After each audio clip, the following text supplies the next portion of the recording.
What's going on, everyone? It has been a week since Boba Fett, or I say Boba Fett, but Jango Fett has been banned, Triple Dark Raid and DJ, and it also has been a month since the new set has dropped. I'm here to check in with the community and see what's been going on, where the meta is at, and more importantly, what the state of the game kind of looks like. I'll be sharing some of my, analytics here and what I've experienced here, as well as do just a little bit of a Google trend search, which I do enjoy sharing with you all. Big thank you to my patrons over on Patreon, guys. And also, I have a TCG player link in the description down below. I had a couple people asking specifically, where do you think the game will be in a couple of years? How do you think the game is shaping up? And of course, do you think the game will even survive? And this is something that always gets talked about in any game that you're playing. I've played numerous games. I played a lot of mobile games a while ago. And that's one of the biggest questions. Is the game dying? Is the game dead? Etc., etc., etc. I know we had a little bit of a rough patch there with the early Jango Fett that a lot of people were upset about. And of course, if we refer back to set 2, but overall, I don't think there was ever a specific point where that was even a consideration for me. As we dive into the first thing here, which is the meta, this is definitely the most recent thing that has happened. You'll notice that this is a track of the set 4 meta. It only tracks some specific tournaments, as it says, major tournaments, planetary sector, and regional qualifiers. We don't have a bunch of store showdowns in here and all that type of stuff, which to me doesn't really give us a ton of information anyways, so to track that doesn't really make a whole lot of sense. But you could see Jango responsible for winning 3 of the 7 tournaments here, and then we have a mix of a bunch of other leaders. In the top 8, we've got Jango with 25 of the top 8 finishes. Just so you know, we had 7 events, with 7 times 8 being the top 8s. So we have a total of 56 top 8s, and that means that we just have a little bit under 50% of the meta being Jango Fett. And you can go ahead and just do the math real quickly here. Well, we got 40, looks like 44.6% being Jango Red. So certainly a devastating amount, and certainly something that had to be looked at. But I think overall, after that point, we actually have a pretty decent spread of leaders and bases. I am very curious to see what is opened up. We didn't really get a whole lot of tournaments in the meta right now. Like if you look, after Jango has been, I will say, because, well, we had most of the major tournaments with Jango allowed, and that's where you're seeing a ton of this data. So we really haven't gotten the ability to see what the meta is going to be like going forward. It is certainly up in the air right now, as Han Yellow pushed out a lot of more controlling decks, but Jango Red just completely dominated in terms of that kind of more aggro, tempo-based strategies, and the whole meta was being warped around it. Now, since then, the most annoying cards in the game have been banned. I know Tarkin Town is something on their list, but realistically, if you look, obviously Jango Fett was a major contender, but there isn't really in the top 8 slot. If you look, the only other leader that's playing Tarkin Town that was in the running was Quinlan. So the fact that Tarkin Town isn't actually a majority, I mean, it is still a majority base, but not to the degree that people are considering, even though Tarkin Town has been something that people have talked about, I think is worth mentioning. I don't know if it's nearly going to be as oppressive when Jango was in the meta. Definitely that contributed to Jango Fett. This list is going to be evolving, absolutely. And we're already starting to see a lot more Sabines take place. We're already starting to see a lot more decks like the Luke decks or the random Piet decks or those types of styles, or even the Anakin Blues pop up more and more. I think the meta is actually right now in a pretty decent spot. It's not perfect by any means. I still think Quinlan has a chance of really pushing the meta, and we'll see what Quinlan's going to do and Tarkin Town's going to do and all that good stuff. We haven't seen a major tournament, so I cannot say for certain, but I do think, at least in terms of the comparison between what the meta was like with Jango, I do think it is headed in a direction where at least we could manage. So that is in a position where at least the competitive state is in a little bit better. But what about the overall kind of community? Like, is everyone actually interested in this set? Is anyone actually coming back? And I'll say this, if we just take a look at this, which is the last 5 years, but of course, Star Wars Limited has only been around for roughly a little bit over a year, we have a major boost to population numbers. Now, whether or not this is just the nature of the set or the time in which it came, the 1 year anniversary or what, I have no idea realistically in terms of what changed people's perspective. Perhaps it was just the absolute miserable experience that set 2 had on a lot of people. And I say that kind of lightly. It wasn't quite as miserable as I say, because I actually enjoyed it, but I know that that's what a lot of the community claimed, was that, hey, set 2 was just such a disappointment. I was super hyped about it. And then all those new players, and as you can see, it did get new players in. This was the release of the game, and set 2 actually had more people interested in it, more people looking up Star Wars Unlimited, more people searching. And of course, this doesn't show all the data, I know, but it does give you a good idea, especially on the online side of things, which is going to be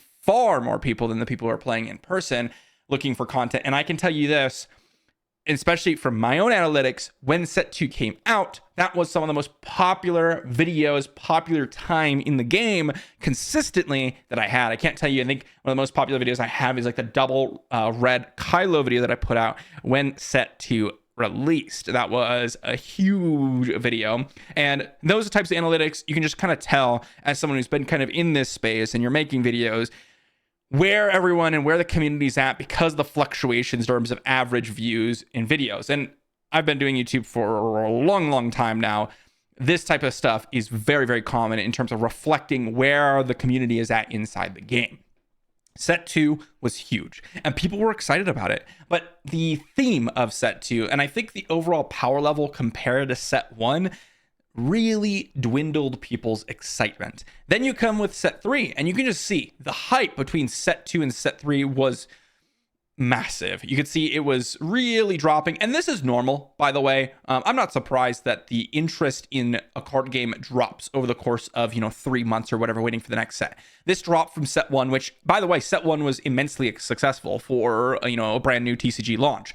This is something that Star Wars should be applauded on, and FFG should be applauded on. Obviously, there was shortage in terms of product, which doesn't really happen these days, which is awesome. So they seem to have fixed that. There was potentially a little bit of balance issues with Boba Fett, but that was kind of fixed when it came around at the beginning of set 3 or at the end of set 2, really.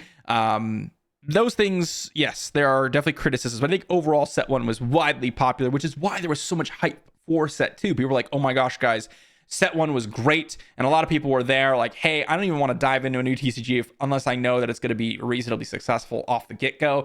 And it was. And that's why people came back for set 2.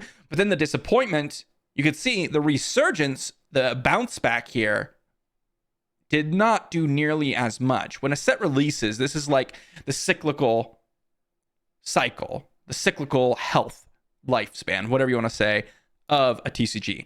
For those of you that play, and I've made this comparison before, seasonal games, something like Diablo 4 or Path of Exile 2 or those types of games, the ARPGs, it is exactly the same cycle where new season launches, boom, everyone's super excited. Based on that season's hype, it can definitely determine the next season launch hype because of how popular the changes were to that season. And this has happened numerous times, especially I've made content on Diablo 4 for a long time. I can absolutely see the same kind of trends within my analytics back then that I do today. So the fact that we had a pretty mediocre set 2 in terms of a lot of people's eyes really kind of shows with the launch of set 3. A lot of people didn't come back for it. But here's the thing.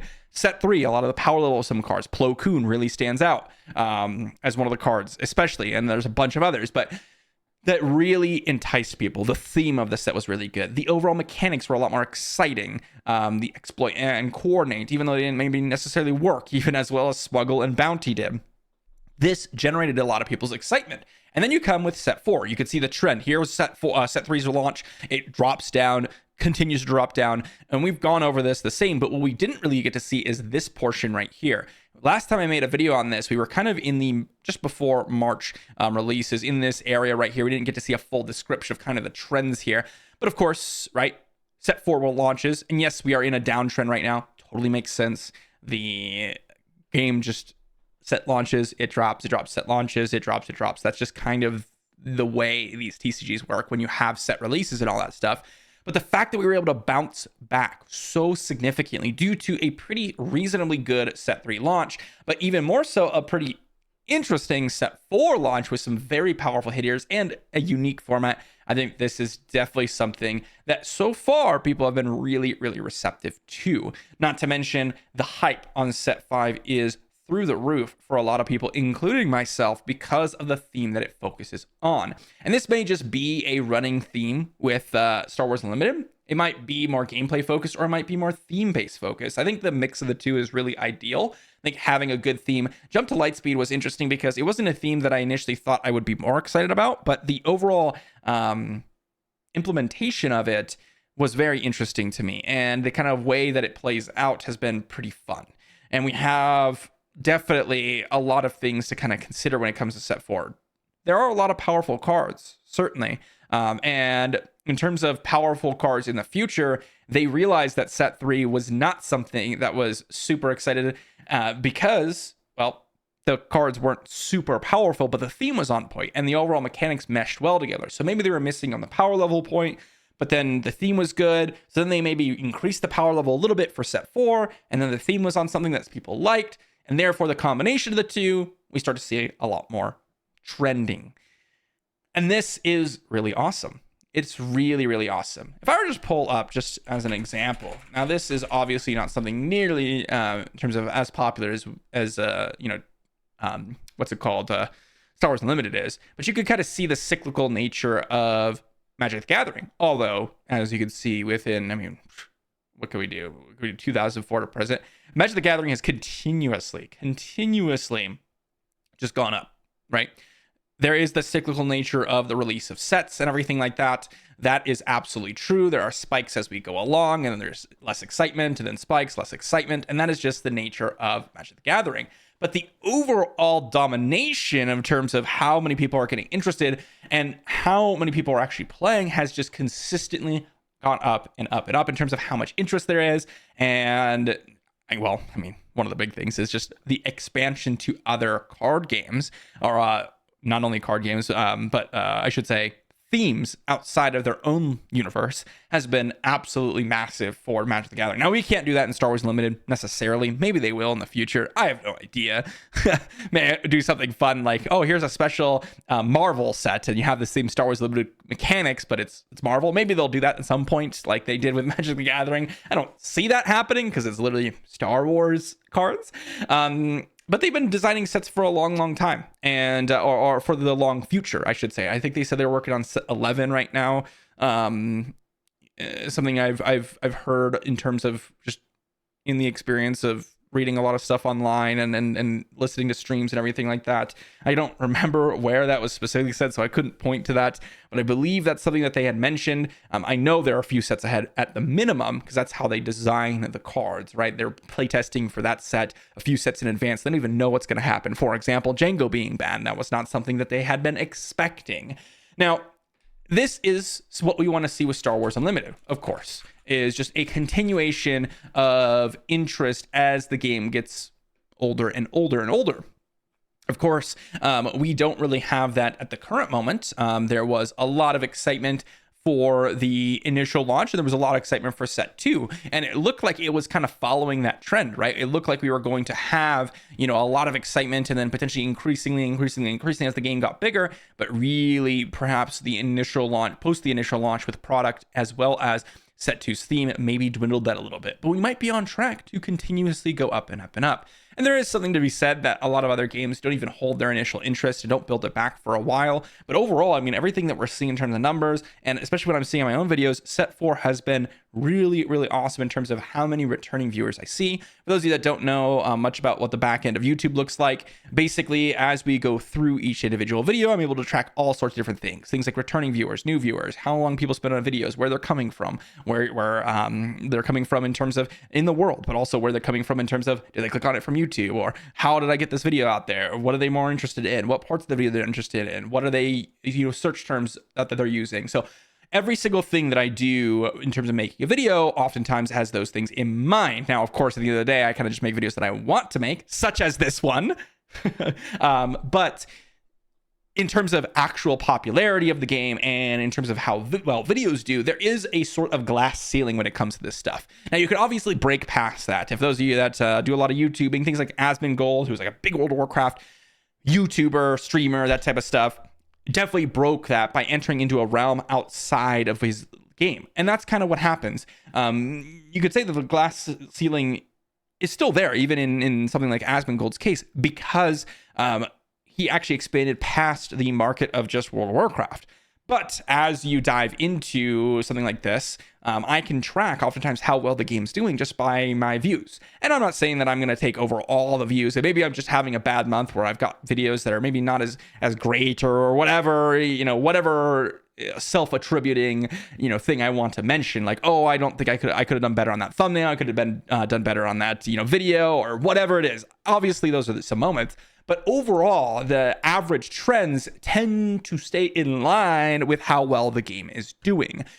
And that is something that I have noticed, especially with set 4 here, has been risen significantly compared to what we were seeing in set 3. And basically for the last, I want to say roughly like 6 months or so before set 4's release. And that kind of tracks, right? Because we have March here, and then kind of when the game dropped was August, which is actually a 7-month span in general. But for me, it was about 6 months that I noticed where the game wasn't as popular. Of course, there was a rise for the set 3 launch, but again, it dropped very significantly. And the overall average viewers, I was sitting somewhere around, maybe 200 something thousand a month when it came to set 1 and set 2. And then for after that, it was sitting around 120,000 average views a month. And then over in set 4, we're sitting at somewhere around 190,000 average views a month. So it's definitely risen significantly. Now it's going to drop, and that's just what it does. But the average at the start of it was completely different from the start of set 3. And again, these types of metrics are things that I can use to gauge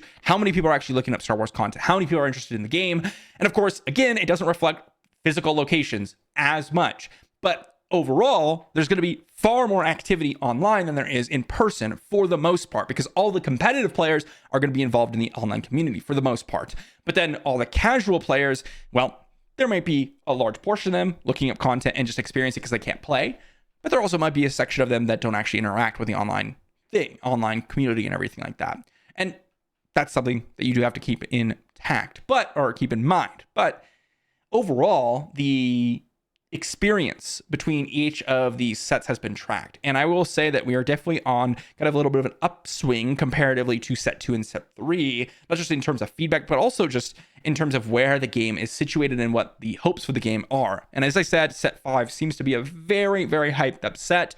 Force is obviously something that people really attribute to Star Wars and something that people are really excited about, period. But also Legends of the Force is a topic that a lot of people who are even in this Star Wars Limited TCG for the first place, that is like the type of fans that a lot of people are. They are the heavy lore nerds, heavy gamers, and of course there's a section of you that's not the case.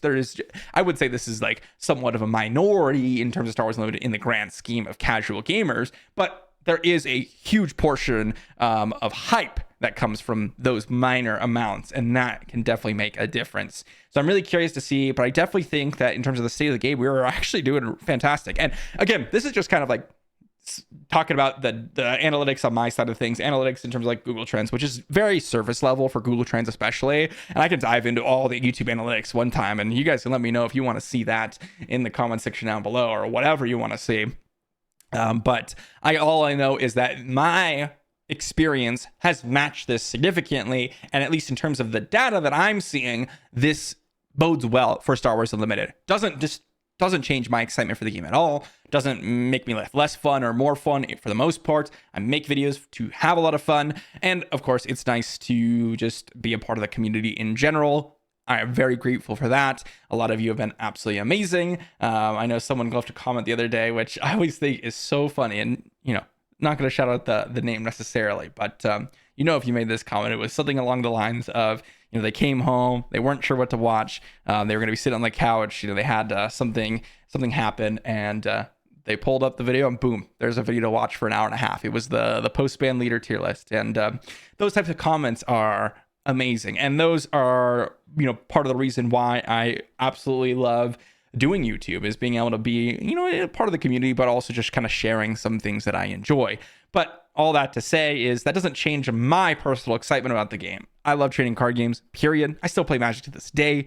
And one of the big things with trading card games is I love the Magic lore. And when that kind of started being muddled a lot, I was very excited to see that Star Wars Unlimited was coming out. And I'm a huge Star Wars fan, so that was perfect. And it kind of all just matches. So the gameplay's fun, the lore is fun, and I just have fun. So regardless of what the game's at, for me personally, this is always going to be something that I'll kind of look back on, even in the far, far future, if the game is truly not printing any new cards or whatever.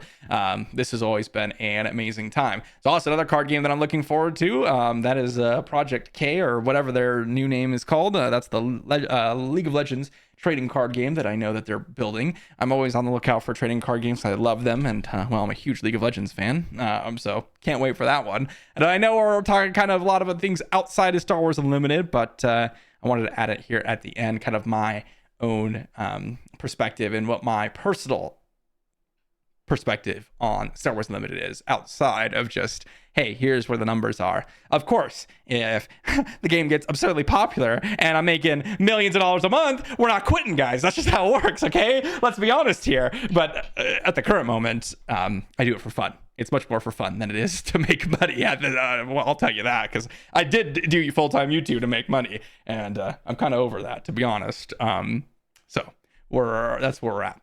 Hopefully you guys enjoyed the little bit of ramble. If you want to hear more about kind of the YouTube behind the scenes, especially related to Star Wars Unlimited, let me know in the comment section down below. I love talking about it, and I love talking about kind of where the state of the game is.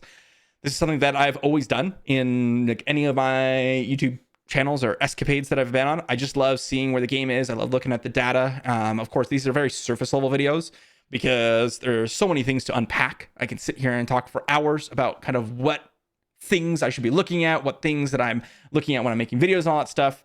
But I like to give a little bit of update on the community, where I'm at, where the numbers are at. And well, of course, this invites a lot of discussion in the comment section, which I love reading through as well. What do you guys think in the comment section? That's what I want to hear. Thanks for watching, and I'll see you all for the next one.